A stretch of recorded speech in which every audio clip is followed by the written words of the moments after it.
أَمْ حَسِبْتُمْ أَن تُتْرَكُوا وَلَمَّا يَعْلَمِ اللَّهُ الَّذِينَ جَاهَدُوا مِنكُمْ وَلَمْ يَتَّخِذُوا مِن دُونِ اللَّهِ وَلَا رَسُولِهِ وَلَا الْمُؤْمِنِينَ وَلِيجَةً وَاللَّهُ خَبِيرٌ بِمَا تَعْمَلُونَ۔ کیا تم لوگ یہ خیال کرتے ہو کہ بے آزمائش چھوڑ دیے جاؤ گے؟ اور ابھی تو اللہ نے ایسے لوگوں کو متمیز کیا ہی نہیں جنہوں نے تم میں سے جہاد کیے اور اللہ اور اس کے رسول اور مومنوں کے سوا کسی کو دلی دوست نہیں بنایا، اور اللہ تمہارے سب کاموں سے واقف ہے۔ ما كان للمشركين أن يعمروا مساجد الله شاهدين على أنفسهم بالكفر أولئك حبطت أعمالهم وفي النار هم خالدون۔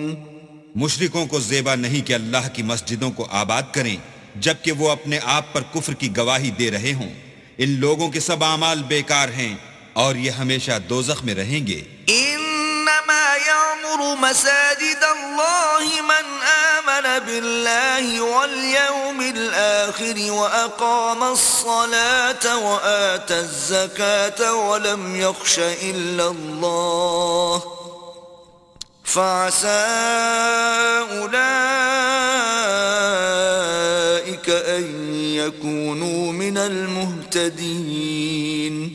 اللہ کی مسجدوں کو تو وہ لوگ آباد کرتے ہیں جو اللہ پر اور روز قیامت پر ایمان لاتے اور نماز پڑھتے اور زکوٰۃ دیتے ہیں اور اللہ کے سوا کسی سے نہیں ڈرتے، یہی لوگ امید ہے کہ ہدایت یافتہ لوگوں میں داخل ہوں گے۔ أجعلتم سقاية الحاج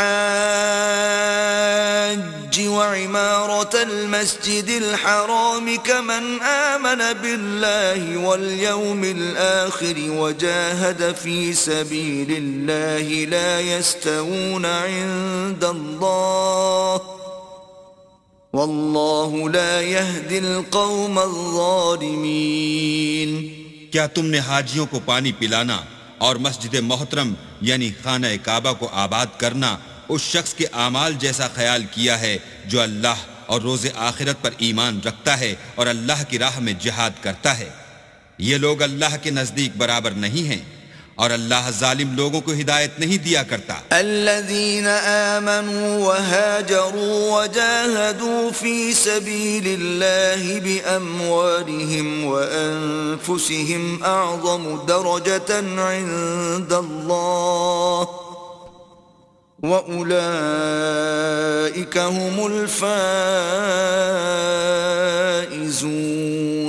جو لوگ ایمان لائے اور وطن چھوڑ گئے اور اللہ کی راہ میں مال اور جان سے جہاد کرتے رہے، اللہ کے ہاں ان کے درجے بہت بڑے ہیں اور وہی مراد کو پہنچنے والے۔